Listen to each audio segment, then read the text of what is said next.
Hi, welcome to my channel. ఈరోజు మనం ఇంట్లో కాశ్మీరీ పులావ్ ఎలా రుచికరంగా చేయొచ్చో తెలుసుకుందాం. Please subscribe to my channel if you like my videos. క్విక్గా అయిపోయే రెసిపీ, చాలా టేస్టీగా ఉంటుంది. మీరు కూడా ట్రై చేసి మీకు ఎలా కుదిరిందో నాకు కామెంట్లో చెప్పండి. కాశ్మీరీ పులావ్కి అవసరమైన పదార్థాలు: బిర్యానీ దినుసులు, carrot, onion, red, green, yellow capsicum, paneer, జీడిపప్పు, బాదం, కిస్మిస్, యాపిల్, ప్రొమగానెట్. వెజిటేబుల్స్ అన్ని చిన్న ముక్కలు కట్ చేసుకోవాలి. నేను ఇక్కడ 1 గ్లాస్ రైస్కి 1 గ్లాస్ అండ్ 3/4 గ్లాస్ వాటర్ తీసుకుంటున్నాను. రైస్ కడిగి 1/2 అవర్ నానబెట్టుకున్నాను. మొదట కుక్కర్ తీసుకుని అందులో 1 టేబుల్ స్పూన్ నెయ్యి వేసుకోండి. బిర్యానీ దినుసులు కాస్త వేగిన తర్వాత water, rice, 1/2 table spoon salt వేసుకుని 1 విజిల్ వచ్చిన తర్వాత స్టవ్ ఆఫ్ చేసుకోవాలి. లేదా వాటర్ కాస్త ఎక్కువ వేసుకుని 90% ఉడికించుకుని క్లాత్ మీద ఆరబెట్టుకోవాలి. Dry fruits, vegetables, paneer fry చేసుకోవాలి. డ్రై ఫ్రూట్స్ లో ఫ్లేమ్లో ఫ్రై చేసుకోవాలి. మనకి రెసిపీకి బ్రౌన్ ఆనియన్ కావాలి. క్యాప్సికమ్ ఫ్రై చేసిన తర్వాత పన్నీర్ ఫ్రై చేసుకోవాలి, లేదంటే పన్నీర్ ప్యాన్కి అంటుకుని మాడిపోతుంది.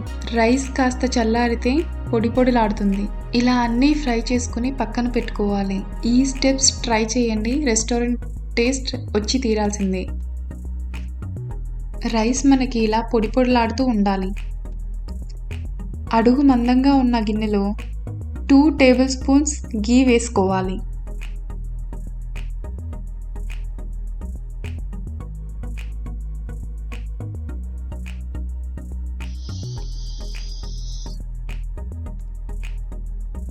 ముందుగా ఫ్రై చేసుకున్న క్యారెట్, పన్నీర్, క్యాప్సికమ్ ఫ్రై చేసుకోవాలి.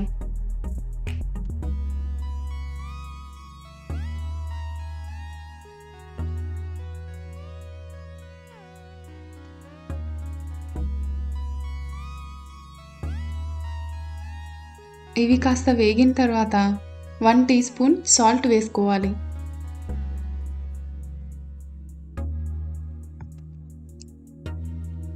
ముందుగా ఉడికించిన రైస్ వేసుకుని మిక్స్ చేసుకోవాలి.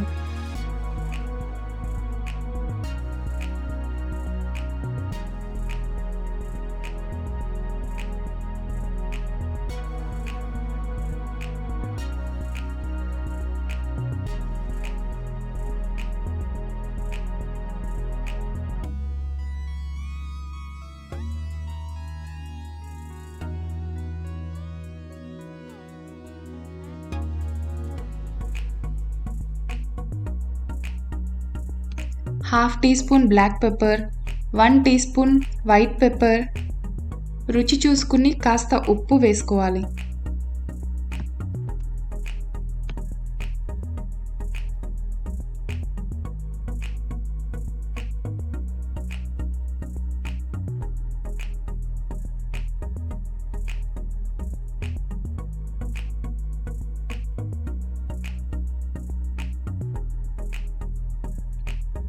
ముందుగా వేయించిన డ్రై ఫ్రూట్స్ వేసుకోవాలి.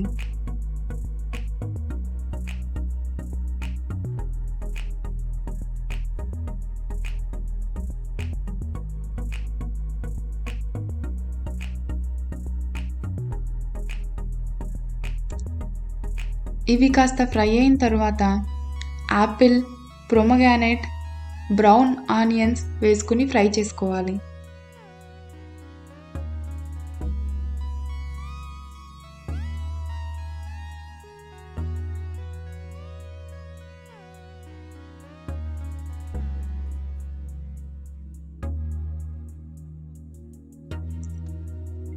చివరిగా కొత్తిమీర వేసుకుని సర్వింగ్ బౌల్లోకి తీసుకుంటే tasty Kashmiri pulao ready. Hope you enjoyed. Thank you for watching. Bye.